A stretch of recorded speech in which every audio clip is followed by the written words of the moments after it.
Well, prior to this NIL phase, this program was recruiting pretty well.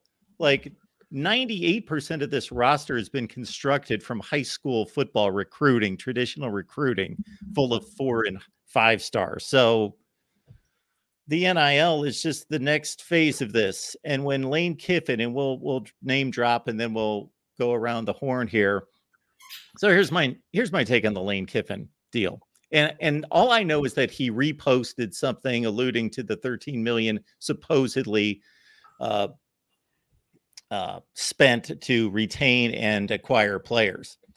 Okay, Lane Kiffin had a number 1 transfer portal class prior to a few days ago, and may still, whether it's number 2, 3, or 4, wherever it is, he's doing the same thing. And this is the same Lane Kiffin that 1 year ago was complaining about Jimbo Fisher and Texas A&M buying players and abusing the system, whatever that system is. It's really not a system at this point. And 110 out of the 133 coaches in America could point to Lane Kiffin and Ole Miss and say, we don't have that kind of money. We can't do that.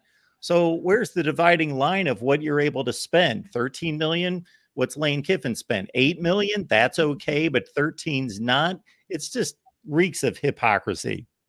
Well, I think he was signaling his boosters saying, you need to give a little bit more, see what's going on in Columbus. I kind of changed my view on his statement after a day or two. I did point out that Walter Nolan did not go to Ole Miss for free. One of the number 1 position players at his position in the portal going from A&M to Ole Miss, of all places. Michigan fans, many, not all of them, have been very holier than thou without realizing that they have hit the portal more, and they have forgotten about their 1 more year fund and things of that nature. But once Ohio State, which is always slow to be an adopter of things, it was slow to have $1 million coach. It was a $1 million assistant coach. It was slow to have analysts. It was slow in its NIL approach. But once Ohio State figures things out, it figures out how to build a better mousetrap. And people are reacting to that now at this point. And, I just kind of laugh at it. I think it's funny. I do get into some of the fights at that point on social. I've got a lot of pent-up aggression I need to get out somehow, so I take it out on social.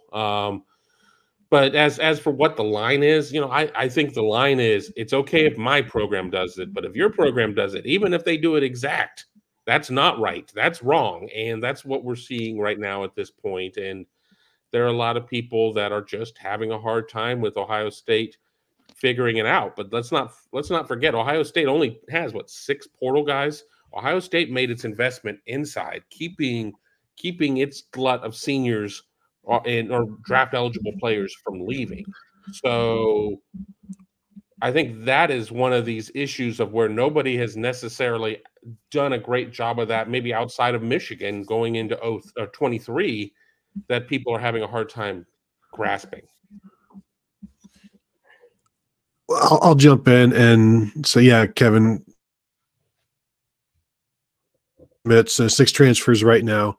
And as I've said on Twitter and also on Buckeye Weekly podcast, the first 3 of those transfers were laughed at, scoffed at, or ignored. And Will Howard, everybody was like, that's the guy you're going with. And then they get Will Kasmerick from Ohio, and it's like, nobody cares. Then you get the center from Alabama who is having some trouble snapping the ball, and everybody laughed about that one as well. And then it's Quinshon Judkins, Caleb Downs, and Julian Sayin, and suddenly everybody is upset. And, whether the Lane Kiffin thing, he's not the only one. I guess Feinbaum was talking about Ohio State buying all of their players, maybe on yesterday's show, the day before. That's 3 players, really, that are left the South. And Judkins is really the biggest of the surprises because there's really no previous connection. But really, if you look at it as a running back who has led the nation in carries the last 2 years, probably wanting to go somewhere else and not have as much to do, have more people around you, Ohio State at that point looking like maybe they were going to lose Travion Henderson to the NFL as well, having already lost Mayan Williams. That depth chart opened wide up. But even if it didn't, you're looking for a place you can go and share some carries and not be the guy that has to carry the ball 30 times. And that's what he found at Ohio State. Caleb Downs came down to Ohio State and Alabama as a recruit. There was already an existing relationship there. Julian Sayin had a relationship with Ohio State. They recruited him. They offered him after Dylan Raiola decommitted. So they built up this relationship with him. So this is more than just NIL stuff. Now, it has to be part of it because it is for everybody, but there's also those previous relationships. But again, it's just 6 total guys. At this time last year, Michigan had brought in 7 transfers. At this time last year, Ohio State had brought in 5 transfers. And the only reason they brought in 6 this year is because they needed a quarterback. And so if the numbers right now, and Mark, you mentioned the top 10, Ole Miss being number 1 as of a couple of days ago in 24/7's rankings. Like, Ohio State is the headline of that story on 24/7, but they're ranked 9th with the fewest number of transfers in terms of like they have the best transfer rankings, but the fewest numbers of transfers. So I think it's the quality and the location that has bothered people. And for the Michigan fans who you see Ohio State keeping their players and then adding players, last year Michigan had a 1 more year fund to keep their players from leaving for the NFL. The Michigan collectives had that. And it kept some players for leaving for the NFL. Now, you're talking about keeping players from going and being drafted in the 5th or 6th round or 4th round, something like that. So it's a lot easier to do. And then this year Michigan has another fund of those who stay fund where they're billing it as stop our rivals from stealing our players. So Michigan is engaging in this just as everybody else is. And I think the anger, the upset part is just because the quality and the names of the last 3, and also, like I said, the geographical location of them as well. Plus, it's Ohio State, which seems to make people angry around the nation, and especially in the Southeast, and especially in the North. Steve, you got to have something to say about all this. They're cheating to win. They're cheating to win. That's what everyone's out there thinking or saying. And it's just they're finally they've tried it through development. They've tried it through, whatever. Now they've decided to go for the quick fix. And again, retention of their draft eligible players. I've never seen a situation. CBS had 1st round, or let's say middle of the 2nd round to 1st round grades on Egbuka, Tuimoloau, and Burke, those 3 guys.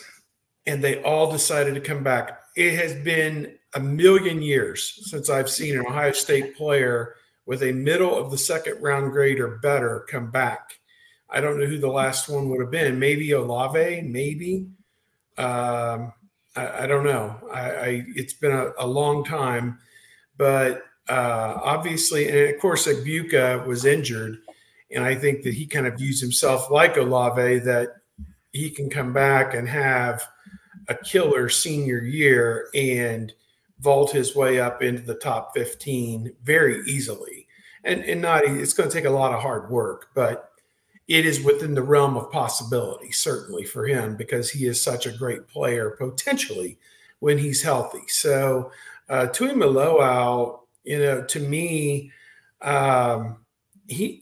he's always there doing extra work after practice with his hands and his footwork and everything else. Seems like he's a technician who tries to work the game as hard as he possibly can.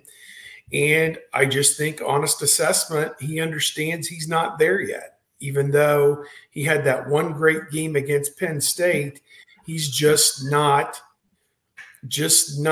a Hutchinson or a Bosa or whoever the other great pass rushers are, a Garrett in the National Football League, whoever they may be. We see him every Sunday. That guy's unblockable. And I hope Nick Bosa and Chase Young are unblockable. Although Detroit's such a great story, the winner of that game either way, I'm good with it. But to me, there were reasons why each of those guys came back. Burke, I don't know what else Burke needs to show. I really don't. I mean, people just didn't throw his way. It was kind of like Sean Springs his last year. People just didn't throw his way. So, I don't know.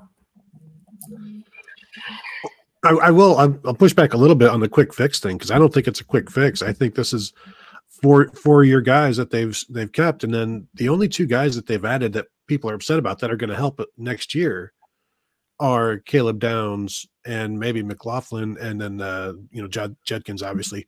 So like this is not buying a championship, and again, no championship has been won.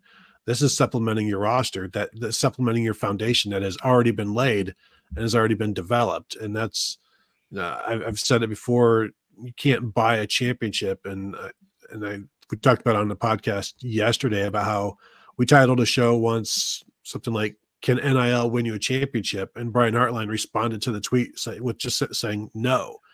And it's because it takes a lot more than just to go into the portal and win. If it was all it took, then you'd see more people. You'd see the success coming from that in terms of the foundational aspect of things, because Colorado looked fantastic in a sense for about a month last year, and then you find out what the foundation is made of, and it's not there yet. And you can't build the foundation from the portal. You've got to build it from within.